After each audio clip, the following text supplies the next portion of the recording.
Hello दोस्तों। Socio economic knock के साथ नया मुद्दा, नई बात। क्या असर डालेगा ये हम पर? क्या बदल जाएगा हमारे समाज में? आइए मिलकर जानने की कोशिश करते हैं। मैं बात कर रहा हूँ 68,600 करोड़ रुपयों के लोन की, जो विलफुल डिफॉल्टर्स के नाम पर थे और ऐसा कहा जा रहा है कि सरकार ने इन्हें माफ़ कर दिया है। भाई साहब, नहीं किया है। सरकार ने ऐसा कोई लोन माफ़ नहीं किया है। और वैसे भी सरकार ऐसा कोई लोन कैसे माफ़ कर सकती है? लोन देती है बैंक, पैसा था बैंक का, तो सरकार कैसे माफ करेगी? बहरहाल, छोड़िए अभी इस बात को। मैं आपको असली बात बताता हूं। ये लोन राइट ऑफ कर दिए गए हैं। राइट ऑफ करना और लोन माफ करना दो अलग अलग प्रोसेस हैं, दो अलग अलग बातें हैं। देखिए, जब भी कोई लोन लेता है तो इस बात की संभावना बहुत होती है कि वो लोन समय पर चुकाएगा कि नहीं चुकाएगा, उस लोन पर आने वाला इंटरेस्ट देगा या नहीं देगा, या दे पाएगा या नहीं दे पाएगा। दो केसेस हो सकते हैं। ऐसा हो सकता है कि कोई अनफॉर्चुनेट बारोअर, कोई ऐसा कर्जदार जिसके ऊपर सच में कोई परेशानी आ गई, आपदा आ गई, उसका बिजनेस डूब गया और कुल मिलाकर अब वो लोन नहीं चुका पा रहा है, तो ऐसे लोन्स को बैड डेट कहा जाता है। और बैड डेट के केस में हम अक्सर ये बात सुनते हैं कि लोन माफी हो गई या ऋणों की आम माफी कर दी गई। तो एक बात को समझ लीजिए, बैंक ऐसी कोई संस्था नहीं है जो माफी देने के लिए बनी हो। बैंक लाभ कमाने वाली संस्था है। बैंक मुनाफा कमाने के लिए खुलते हैं और यही उनका व्यापार है। तो आखिर ये लोन माफ कौन कर देता है? ये लोन माफ करती है या तो सरकार, या सरकार द्वारा निर्देशित कोई फाइनेंशियल इंस्टीट्यूशन। और उसका मतलब यह होता है कि या तो सरकार या ऐसी कोई फाइनेंशियल इंस्टीट्यूशन उस बैंक को जिसने कि ये लोन बांटे थे, उस लोन के बराबर की धनराशि देगी और इस प्रकार से उस बैंक का अकाउंटिंग लोन अमाउंट के माफ किए जाने के बाद भी बराबर बना रहेगा। यह तो हुई अकाउंटिंग की बात।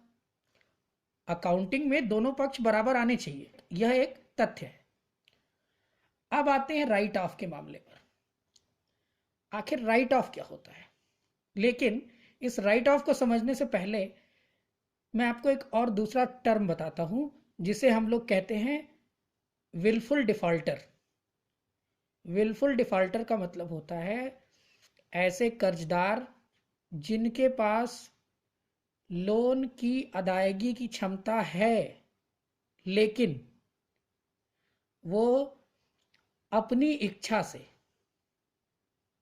अपने एरोगेंस में या बेईमानी की मनोदशा के वशीभूत होकर वो लोन नहीं चुकाना चाहते हैं, तो उन्हें हम कहते हैं विलफुल डिफॉल्टर्स। अब विलफुल डिफॉल्टर्स के केस में भी वो लोन जो कि चुकाया नहीं जा रहा बैंक को, बैड डेट ही कहलाएगा। लेकिन सरकार ऐसा कोई लोन माफ करने के लिए, या सरकार द्वारा निर्देशित कोई संस्था ऐसा लोन माफ करने के लिए आगे नहीं आएगी। तो उस केस में ऐसे लोन के माफ होने की संभावना शून्य है। अब आते हैं उस तथ्य पर जो कि सच है। पिछले कुछ समय में बहुत सारे चैनल्स पर, बहुत सारे प्लेटफॉर्म्स पे आपने देखा कि 68,600 करोड़ रुपयों की बात हो रही है, जिसके बारे में ये कहा जा रहा है कि इन्हें राइट ऑफ कर दिया गया। तो राइट ऑफ करने का मतलब ये होता है, अकाउंटिंग की मेरी समझ के हिसाब से, कि जब कोई बैंक कोई लोन किसी को देता है तो वो लोन की राशि बैंक के लिए एक असेट बन जाती है। क्यों? क्योंकि उस लोन के पीछे कुछ इंटरेस्ट आने वाला है और वो इंटरेस्ट उस बैंक के लिए जरूरी खर्चे काटने के बाद प्रॉफिट बन जाएगा, और जो लोन की रकम है वो जैसे जैसे चुकती जाएगी वो असेट साइड से निकलता जाएगा। लेकिन अब मान लीजिए कि किसी लोन पर जो कि दिया गया किसी व्यक्ति को, और वो व्यक्ति न तो लोन की रकम मतलब न तो लोन का मूलधन चुका रहा है और न तो उस पर इंटरेस्ट ही चुका रहा है, और काफी समय बीत गया, तो बैंक को क्या करना पड़ रहा है इस बीच में कि बैंक को इस रकम की अकाउंटिंग लगातार करनी पड़ रही है अपने पीरियोडिकल अकाउंट बुक्स में। लेकिन यह काफी मुश्किल काम है जिसमें बैंक का एफर्ट भी लगेगा और बैंक का पैसा भी लगेगा, और उस लोन की वजह से बैंक को कोई फायदा तो हो नहीं रहा है। तो बैंक्स अपने मैनेजमेंट के दिशा निर्देश के अनुसार ये तय करते हैं कि अच्छा, अब ऐसे असेट्स जो कि अब नॉन परफॉर्मिंग असेट्स बन चुके हैं, मतलब जो अब किसी प्रकार से कोई मुनाफा या लाभ बैंक को नहीं पहुंचा रहे हैं और मूलधन के भी डूबने की संभावना है, उसको हम असेट साइड से, मतलब असेट एंड लाइबिलिटी का जो हमारा अकाउंट है वहां से निकाल के प्रॉफिट एंड लॉस अकाउंट्स में लॉस साइड में डाल देते हैं।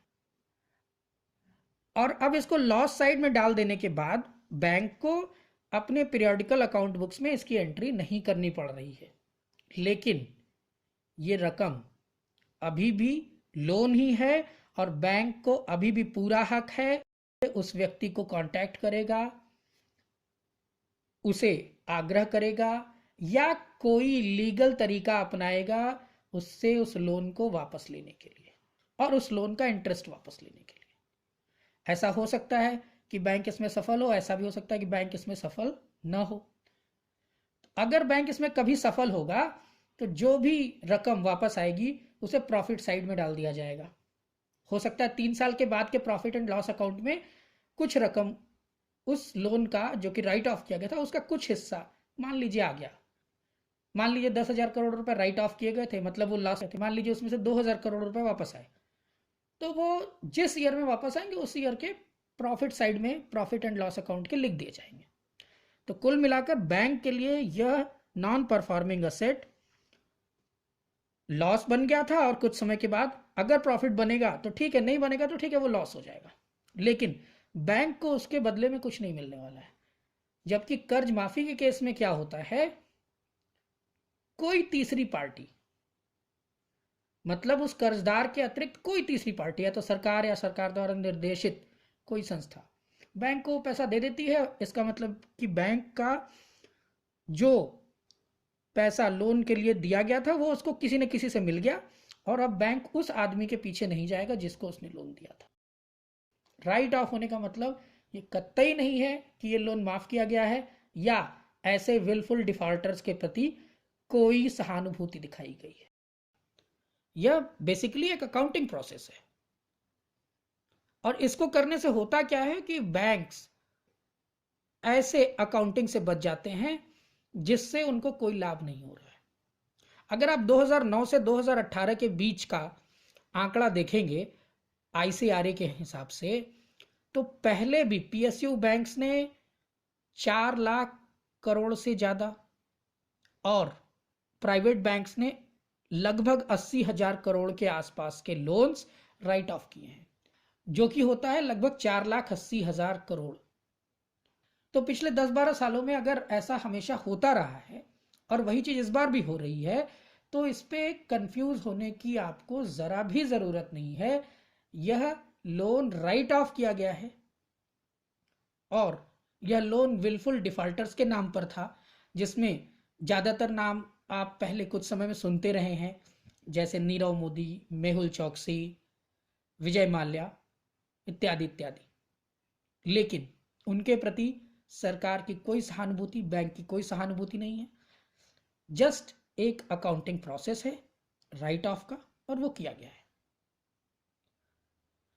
अगर आपको यह आर्टिकल हेल्पफुल लगा तो जरूर इसे साझा करें अपने दोस्तों के साथ, और सब्सक्राइब करें हमारे चैनल को, सो दैट हम ऐसा और कंटेंट आपके लिए लेकर आते रहें।